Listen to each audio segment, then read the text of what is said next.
there's a spiritual law of life that's just kind of dawning on me right now. The spiritual law of life is that everything has life. God didn't create anything that was dead.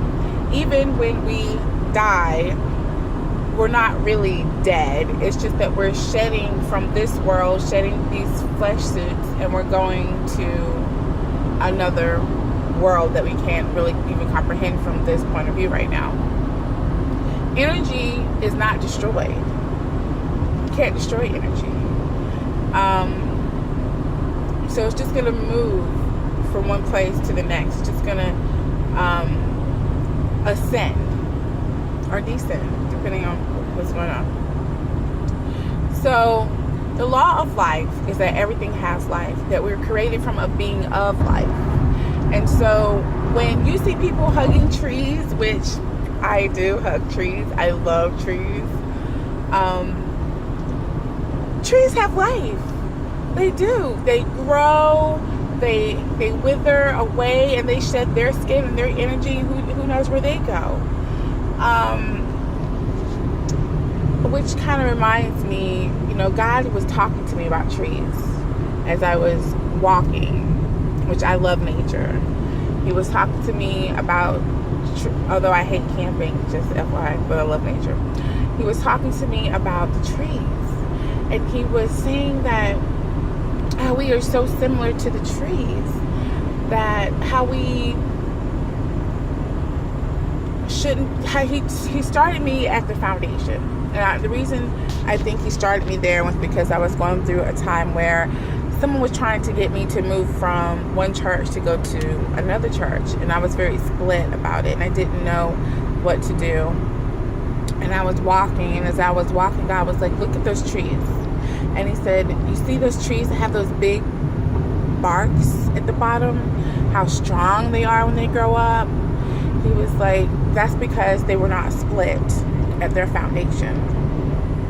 Because now look at the other trees, that you have some trees that the barks are actually split. You maybe have 2-3 trees growing out of one bark. Those trees are a lot skinnier and they're a lot flimsier.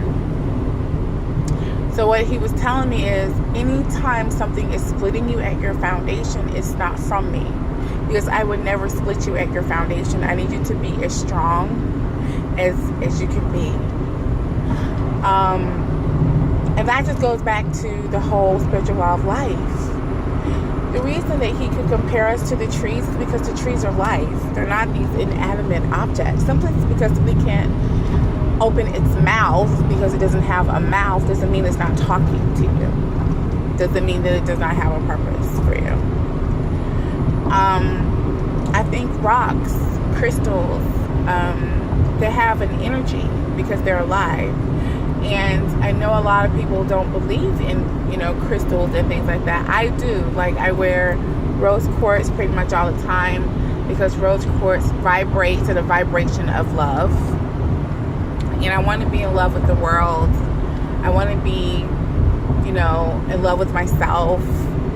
And so I started wearing rose quartz when I started my journey for self-love because it vibrates at a vibration of love. And really what happens with crystals is they're vibrating at our energy, and you're vibrating at our energy because we're energy beings too. And when you and these energies start to mix, if you're in tune with that energy, it will raise your frequency to match its own. Or at least that's what I think with the whole thing. And so if you want to vibrate in the energy of love and you really want love in your life, you'll connect with the rose quartz stone because you'll start to match and vibrate on that energy. See, that's what happens. That's why you have to be very careful, and that's with the law of relationships. You have to be very careful about who you're hanging out with and who you're surrounding yourself with, because your energy will start to match. You'll start to vibrate on the same frequency. That's just what happens. So if you are vibrating at a higher frequency, technically, probably you're not really going to want to hang out with people that are on lower frequencies. to be honest with you, if you're vibrating on a higher frequency. And higher frequency, lower frequency, does not denote better people or not good people or anything like that. It's just your frequencies are different. Higher frequency people are people who I think are just more in tune spiritually, more enlightened spiritually. Not saying they're better, they're just more enlightened spiritually. Their goals are a little bit different. How they think is different. And they vibrate at the higher frequency of emotions. Higher frequency emotions are like love and kindness and caring and strength and purpose and happiness and joy and abundance and prosperity. That's how they think. They don't have, the lack thinking, which is a lower vibration thought. They don't have the victimology or the victim thinking, which is a lower vibration energy. They don't have the bitterness or the anger, which is lower vibration energy. And once again, not saying anybody is better than anybody else. It's just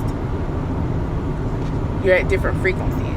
And my hope and what I want to do in the world, and what I think my purpose is to try to get everybody vibrating on those higher frequency levels.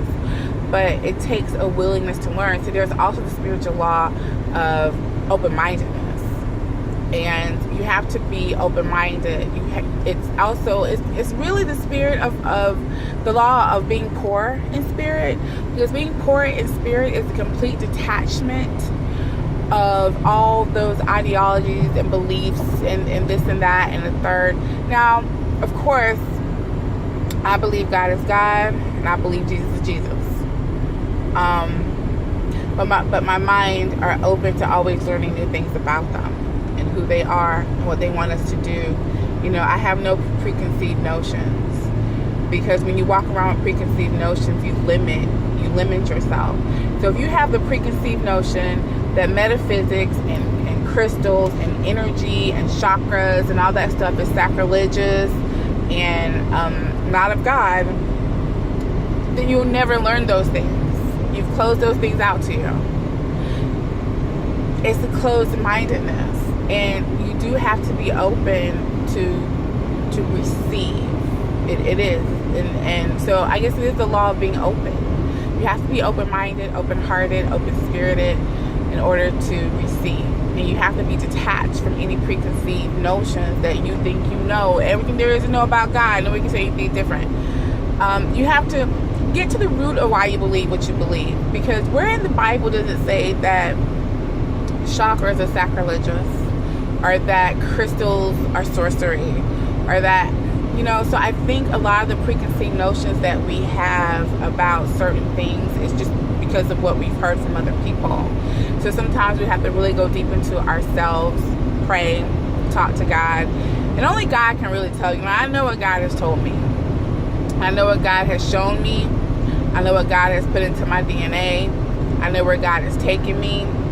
And I feel like I'm reaching a new spiritual level, but simply because I'm open-minded enough to reach a new spiritual level. And that's the law of growth. So in the law of openness, there's also the law of growth. When you're open, you will grow. When you're closed, you will not. You'll be stunted. And that's not what you want. Okay, I think that's enough for now. Just a huge, massive download was coming through for me, and I just needed to record it. All right.